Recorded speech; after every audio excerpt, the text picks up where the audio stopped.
Crônicas do Amanhecer, por Feijão Centro Espírita Allan Kardec de Balneário Gaivota. 2 de setembro de 2019. Júlia Sal. Todos nós somos capazes de cometer um assassinato, parte 2. Em seu livro Making é Vil Fazer o Mal, a psicóloga se aprofunda em um conceito tão complexo como a maldade. Propõe não rechaçá-lo em termos absolutos, e sim tentar compreendê-lo como algo muito humano e ter a capacidade de controlá-lo. Ela analisa do terrorismo aos assassinos em série. O mal e todos os seus derivados é uma das palavras que mais escrevemos e pronunciamos. Mas esse substantivo, longe de lançar luz sobre o conceito que nomeia, parece limitar-se a estigmatizá-lo. Pelo menos é essa a ideia de Júlia Sal Colônia, 32 anos, doutora em psicologia pela Universidade da Colômbia Britânica, no Canadá, e autora de Making é Vil, um livro que aborda conceito tão complexo e publicado em espanhol pela editora Temas de Oi. Sal explica as conclusões de seu trabalho com convicção. Nascida na Alemanha, passou longas etapas de sua vida no Canadá, e agora mora na capital inglesa, onde trabalha como pesquisadora na Universidade London College. Apesar de sua juventude, há anos explora os rincões mais obscuros da mente humana. Publicou um livro em que desentranha os mecanismos da falsa memória, e agora entra nas condutas que chamamos de desumanas.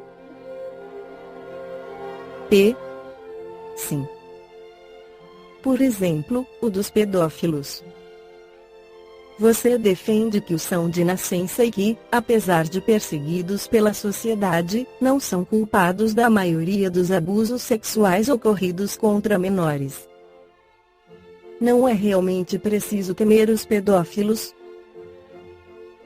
Foi muito difícil escrever isso, é um assunto tão delicado, gostaria que o que eu digo fosse bem compreendido. Mas ao mesmo tempo acho que é um assunto que conheço, que estudamos profundamente. E o objeto do capítulo que dedico a eles é o de desmistificar uma imagem que se nutre de muitas concepções errôneas, que provoca enorme repúdio e ódio em quase todos nós.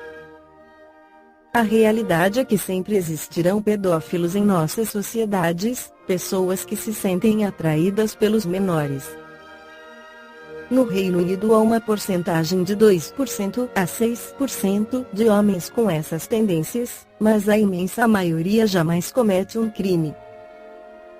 Precisamos entender que são pessoas de carne e osso, que são nossos pais, tios, irmãos, que não são estranhos, e que, se não prestarmos atenção em seus problemas, se os isolarmos e deixarmos que fiquem sem apoio, é mais provável que cometam crimes. Se nós adultos não somos capazes de falar claramente desse problema e enfrentá-lo, estamos colocando nossos filhos em perigo. Eurípides, em seu livro Sexo Sublime Tesouro, esclarece que pedofilia é o ato de seduzir menores, geralmente por estupro. Pode também se constituir apenas em carinhos, caracteristicamente libidinosos, feitos a crianças. Desvios sexuais, tais como os acima citados, onde geralmente está presente a agressividade e não raro a crueldade, situam seus portadores no rol dos espíritos desequilibrados. Pela lei de causa e efeito, terão que passar pelos mesmos desconfortos que provocam. Ao evoluir, seus espíritos cessarão de procurar excitantes sexuais externos, pois terão normalidade sexual intrínseca. Tantos e tão dolorosos são os casos de crimes sexuais narrados na imprensa que até podemos deduzir, sob a ótica espírita, que as vítimas de hoje teriam sido os criminosos de ontem. Vítimas e criminosos são personagens de sombrios lances do passado. Os familiares de ambas as partes, envolvidas nesses tristes acontecimentos, provavelmente tiveram participação, direta ou indireta, na origem deles, em vidas pretéritas. Quanto aos criminosos de hoje, todos, sem exceção, devem ser incluídos em nossas preces, no sentido de que seus espíritos se fortaleçam ante esses duros embates.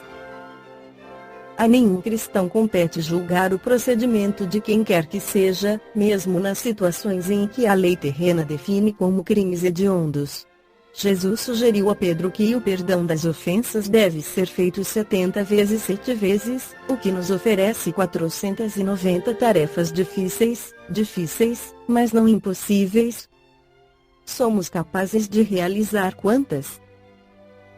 No livro Vida e Sexo, o Espírito e Emmanuel, pela psicografia de Francisco Cândido Xavier, recomenda: ante os problemas do sexo, é forçoso lembrar que toda criatura traz os seus temas particulares, com referência ao assunto.